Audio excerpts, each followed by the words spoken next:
നമ്മൾ ജീവിതത്തിൽ ചെയ്തു പോയ തെറ്റുകുറ്റങ്ങൾ പൊറുക്കാൻ ഏറ്റവും എളുപ്പമുള്ള പരിപാടി എന്താ? നമ്മൾ ജീവിതത്തിൽ ചെയ്തു പോയ ഹറാമുകൾ, തെറ്റുകുറ്റങ്ങൾ പുറത്തു കിട്ടാൻ ഒരു റിസ്ക്കും ഇല്ലാത്ത എന്തെങ്കിലും കാര്യം ലോകത്തുണ്ടോ? ഉണ്ട്. എന്താ അത്? നിസ്കരിച്ച സ്ഥലത്ത് തന്നെ ഇരുന്നാൽ മതി. നിസ്കരിച്ച സ്ഥലത്ത് ഇരുന്നിട്ട് ചൊല്ലുന്ന 33 സുബ്ഹാനല്ലയും മറ്റു അദ്കാറും ദുആവും അതിനൊക്കെ കൂലി വേറെ ഉണ്ട്. നീ ഒന്നും ചൊല്ലിയില്ല കരുത്, നിസ്കരിച്ച സ്ഥലത്ത് തന്നെ അവിടെ ഇരുന്നാൽ, മാദാമ ഫീ മുസല്ലാഹു, അവിടെ ഇരുന്നാൽ എന്റെ ദോഷം പുറത്തു. ബുഖാരിയുടെ ഈ ഹദീസിനെ വിശദീകരിച്ചുകൊണ്ട് ഇബ്നു ബത്വാൽ റളിയല്ലാഹു അൻഹു പറയുന്നതാണ് ബുഖാരിയുടെ വ്യാഖ്യാനത്തിൽ, ലോകത്ത് ഒരു അധ്വാനം ഇല്ലാതെ ദോഷം പൊറുക്കാൻ പറ്റുന്ന അമലാണ് നിസ്കരിച്ച സ്ഥലത്ത് തന്നെ ഇരിക്കുക എന്ന് പറയുന്നത്. അപ്പൊ ഉമ്മമാരെ അതൊന്ന് ആലോചിക്കണം.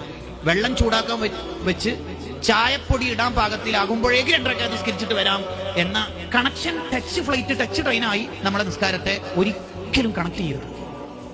അങ്ങനെ ചെയ്യരുത്. വേറെന്തെങ്കിലും ചെയ്യുന്നതിന്റെ ഇടയിൽ പോയി നിസ്കരിക്കുക, നിസ്കാരം കഴിഞ്ഞ ഉടനെ അത് ചെയ്യാം എന്ന് വിചാരിച്ചാൽ നമുക്ക് ആ ഇരുത്തത്തിന് അത്ര ഊക്ക് കിട്ടൂല. വേഗം എണീക്കാൻ ഇങ്ങനെ വസ്വാസ് വന്നുകൊണ്ടിരിക്കും. ഫർളാണെങ്കിലും സുന്നത്താണെങ്കിലും നിസ്കരിച്ച സ്ഥലത്ത് തന്നെ കുറച്ച് അധിക സമയം ഇരിക്കാൻ നമ്മൾ ശ്രദ്ധിക്കണം. എങ്കിൽ നമ്മുടെ ദോഷങ്ങളൊക്കെ പുറത്തു കിട്ടും. നമ്മളിപ്പോ ഇനി അടുത്തൊരു നിസ്കാരം നിർവഹിക്കാനുള്ളത് സുബിഹായിരിക്കും. ഉദാഹരണം പറയാം, നിങ്ങൾ നാളെ രാവിലെ സുബഹിസ്കാരം കഴിഞ്ഞിട്ട് ഇന്നത്തെ വാഴ ഇങ്ങനെ ചെവിയിൽ അടിക്കും.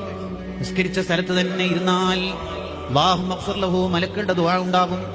ആ ചെവിയിൽ അടിച്ചിട്ട് ആ സൗണ്ട് ഇങ്ങനെ ചെവിയിൽ അലയൊലി ഉണ്ടാക്കുമ്പോൾ നമ്മൾ അവിടെ ഇരുന്നോക്കെ ഇബ്ലീസ് ഓടില്ല. എല്ലാവരും എനിക്ക് കാല് കടച്ചലില്ലേ, കാലിന് നീരില്ലേ, ഇപ്പുറത്തല്ലേ കസേര, അവിടെ കയറിയിരുന്നോ, ചൊല്ലിക്കോ, ഇവിടെ ഇരുന്നിട്ട് തന്നെ ആവണമെന്നുണ്ടോ? എന്തെങ്കിലും തിരക്ക് പറഞ്ഞ് അസൗകര്യം പറഞ്ഞ് നമ്മൾ അവിടുന്ന് എഴുന്നേൽപ്പിക്കും ഇബ്ലീസ്. കാരണം ഇബ്ലീസ് കാര്യമായിട്ട് നമ്മളെ കൊണ്ട് തെറ്റേൽപ്പിച്ചത് മൂപ്പരെ കൂടെ നരകത്തിൽ കമ്പനി ആയിട്ട് പോകാനല്ലേ. ഈ ദോഷം പുറത്താലും മൂപ്പര് കുടുങ്ങിയല്ലോ, ഒറ്റക്ക് കൊണ്ടുവരും. അതാണ് നിസ്കരിച്ച സ്ഥലത്ത് തന്നെ ഇരിക്കണം. മലക്കളെ ദുആ ലഭിക്കാൻ അതൊരു കാരണം. മലക്കൾ ദുആ അല്ലാഹു സ്വീകരിക്കാതിരിക്കും. മലക്കളെ കൊണ്ട് ദുആ ചെയ്യിപ്പിക്കുന്നത് അല്ലാഹല്ലേ. വദുആഉൽ മലായികതി മർജൂഉൻ ലിൽ ഇജാബ ലിഖൗലിഹി തആല വലാ യശ്ഫഉ ഇൻദഹു ഇല്ലാ ലിമൻ ഇർതദാ. ഫതുൽ ബാരിയിൽ കാണാം. മലക്കൾ ദുആ എങ്ങനെ അല്ലാഹു സ്വീകരിക്കാതിരിക്കുക? മലക്കൾക്ക് ശഫാഅത്തിനുള്ള അർഹത അല്ലാഹു കൊടുത്തല്ലേ. അവർ അല്ലാഹുവിന്റെ ഇഷ്ടക്കാരല്ലേ. ഒരു തെറ്റുകുറ്റവും ജീവിതത്തിൽ വരാത്ത മഅസൂമീങ്ങളല്ലേ മലക്കുകൾ എന്ന് പറഞ്ഞാൽ അവരുടെ ദുആ എങ്ങനെയാ തള്ളിക്കളയാ? ആ മലക്കുകളാണ് ദുആ ചെയ്യുന്നത് നിസ്കരിച്ച സ്ഥലത്ത് തന്നെ ഇരിക്കുന്ന മനുഷ്യന്. അത് നമ്മുടെ ജീവിതത്തിൽ ഒരു ശീലമായി വരേണ്ട ഒരു നന്മയാണ്.